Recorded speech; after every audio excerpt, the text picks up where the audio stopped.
ಸ್ನೇಹಿತರೆ, ಎಂದಿನಿಂದ 2040ರವರೆಗೂ ಈ 9 ರಾಶಿಯವರಿಗೆ ಎಲ್ಲಿಲ್ಲದ ರಾಜಯೋಗ. ಇವರೇ ಕೋಟ್ಯಾಧಿಪತಿಗಳು. ಆಂಜನೇಯ ಸ್ವಾಮಿಯ ಕೃಪೆ ಇವರ ಮೇಲೆ ಇರೋದ್ರಿಂದ ಇವರಿಗೆ ಅದೃಷ್ಟ ಶುರುವಾಗಿದೆ. ಹಾಗಾದ್ರೆ ಆ ಅದೃಷ್ಟವಂತ ರಾಶಿಗಳು ಯಾವುವು, ಅವುಗಳಿಗೆ ಏನೆಲ್ಲ ಲಾಭ ಸಿಗುತ್ತೆ ನೋಡೋಣ. ಅದಕ್ಕಿಂತ ಮೊದಲು ಆಂಜನೇಯ ಸ್ವಾಮಿಗೆ ಒಂದು ಲೈಕ್ ಕೊಟ್ಟು ಪ್ರತಿದಿನ ಭವಿಷ್ಯ ತಿಳಿಯಲು ನಮ್ಮ ಚಾನೆಲ್ ಅನ್ನು ಸಬ್ಸ್ಕ್ರೈಬ್ ಮಾಡಿ. ಫಾಸ್ಟ್ ನೋಟಿಫಿಕೇಶನ್ಗೆ ಬೆಲ್ ಐಕಾನ್ ಮೇಲೆ ಕ್ಲಿಕ್ ಮಾಡಿ, ಆಲ್ ಅಂತ ಸೆಲೆಕ್ಟ್ ಮಾಡಿ. ಹಾಗೆ ನಿಮ್ಮ ಜೀವನದ ಸಕಲ ಸಮಸ್ಯೆಗಳಾದಂತಹ ಸತಿಪತಿ ಕಲಹ, ಪ್ರೀತಿಯಲ್ಲಿ ಮೋಸ, ಭೂಮಿ ವಿಚಾರ, ಕೋರ್ಟ್ ಕೇಸ್, ವ್ಯಾಪಾರ, ಹಣಕಾಸಿನ ತೊಂದರೆ, ಸಾಲಬಾಧೆ, ಸ್ತ್ರೀಯರ ಗುಪ್ತ ಸಮಸ್ಯೆ, ಹೀಗೆ ಹಲವಾರು ಸಮಸ್ಯೆಗಳಿಗೆ ಶಾಶ್ವತವಾದ ಪರಿಹಾರ ಮಾಡಿಕೊಡ್ತಾರೆ. ಡಿಸ್ಪ್ಲೇ ಮೇಲೆ ಕಾಣ್ತಕ್ಕಂಥ ಗುರೂಜಿ ನಂಬರ್ಗೆ ಒಮ್ಮೆ ಕರೆ ಮಾಡಿ. ಹೌದು, ಇಂದಿನಿಂದ ಮುಂದಿನ 2040ರವರೆಗೂ ಕೂಡ ಈ 9 ರಾಶಿಯವರಿಗೆ ಎಲ್ಲಿಲ್ಲದ ರಾಜಯೋಗ ಶುರುವಾಗ್ತಿರೋದ್ರಿಂದ ಆಂಜನೇಯ ಸ್ವಾಮಿಯ ಕೃಪಕಟಾಕ್ಷದಿಂದ ಕೋಟ್ಯಾಧಿಪತಿಗಳಾಗ್ತಾರೆ. ಹೀಗಾಗಿ ಈ ರಾಶಿಯವರಿಗೆ ಅದೃಷ್ಟ ತಂದುಕೊಡ್ತಕ್ಕಂಥ ದಿನಗಳು ಅಂತ ಹೇಳಬಹುದು. ಕಷ್ಟಗಳ ಸರಮಾಲೆಯಿಂದ ಇವರು ಹೊರಬಂದು ಅಪೂರ್ಣಗೊಂಡಿದ್ದಂತಹ ಕೆಲಸಗಳನ್ನೆಲ್ಲ ಒಂದೊಂದಾಗಿ ಪೂರ್ಣಗೊಳಿಸಿ ಅದರಿಂದ ಯಶಸ್ಸನ್ನ ಪಡೆಯಲು ಶುರು ಮಾಡ್ತಾರೆ. ಹೀಗಾಗಿ ಇವರಿಗೆ ಕೆಲಸದಲ್ಲಿ ಅತ್ಯುತ್ತಮ ಲಾಭ ಸಿಗುತ್ತೆ. ಅವರ ಉತ್ತಮ ಪ್ರಯತ್ನಗಳಿಂದ ಉತ್ತಮ ಫಲಿತಾಂಶಗಳನ್ನು ಪಡೆದುಕೊಂಡು ಜೀವನದಲ್ಲಿ ಆರ್ಥಿಕ ಸಾಧನೆಯನ್ನ ಮಾಡ್ತಾರೆ. ಕುಟುಂಬದವರ ಬೆಂಬಲವನ್ನ ಪಡೆದುಕೊಂಡು ನೆಮ್ಮದಿಯುತ ಜೀವನವನ್ನ ಸಾಗಿಸೋದ್ರ ಜೊತೆಗೆ ಭವಿಷ್ಯಕ್ಕಾಗಿ ಹಣವನ್ನ ಎತ್ತಿಡ್ತಾರೆ ಅಂತ ಹೇಳಬಹುದು.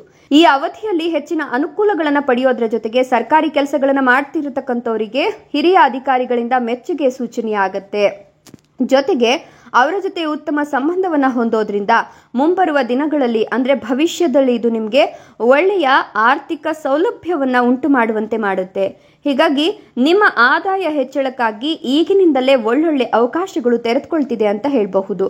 ಜೊತೆಗೆ ಈ ಸಮಯದಲ್ಲಿ ನಿಮಗೆ ಶಾರೀರಿಕ ಅಲ್ಲದೆ ಮಾನಸಿಕ ಎರಡರ ನೆಮ್ಮದಿ ಕೂಡ ಸಿಗುತ್ತೆ. ಹೀಗಾಗಿ ನಿಮ್ಮ ಮನೆಯಲ್ಲಿ ಒಳ್ಳೆಯ ಕಾರ್ಯಗಳನ್ನು ಮಾಡ್ತೀರಾ. ಅಂದ್ರೆ ಧನಾತ್ಮಕ ಶಕ್ತಿ ಹೆಚ್ಚಾಗುವಂತೆ ದೇವಿ ಕಾರ್ಯಗಳಲ್ಲಿ ತೊಡಗಿಕೊಳ್ತೀರಾ.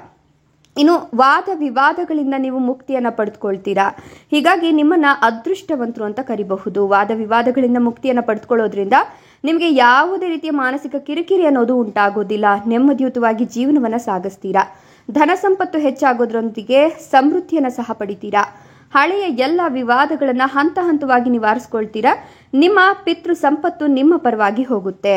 ಮನೆಯವರಲ್ಲಿ ಒಳ್ಳೆಯ ವಾತಾವರಣ ನಿರ್ಮಾಣವಾಗೋದ್ರ ಜೊತೆಗೆ ಭಿನ್ನಾಭಿಪ್ರಾಯ ದೂರವಾಗುತ್ತೆ ಅಂತ ಹೇಳಬಹುದು. ಇದು ನಿಮ್ಮನ್ನ ಇನ್ನಷ್ಟು ಅತ್ಯುತ್ತಮ ಪ್ರಯತ್ನಗಳಿಗೆ ಒಳಪಡುವಂತೆ ಮಾಡುತ್ತೆ. ಈ ಪ್ರಯತ್ನಗಳಿಂದ ನಿಮಗೆ ಒಳ್ಳೆಯ ಯೋಗ ರೂಪುಗೊಳ್ಳುತ್ತೆ.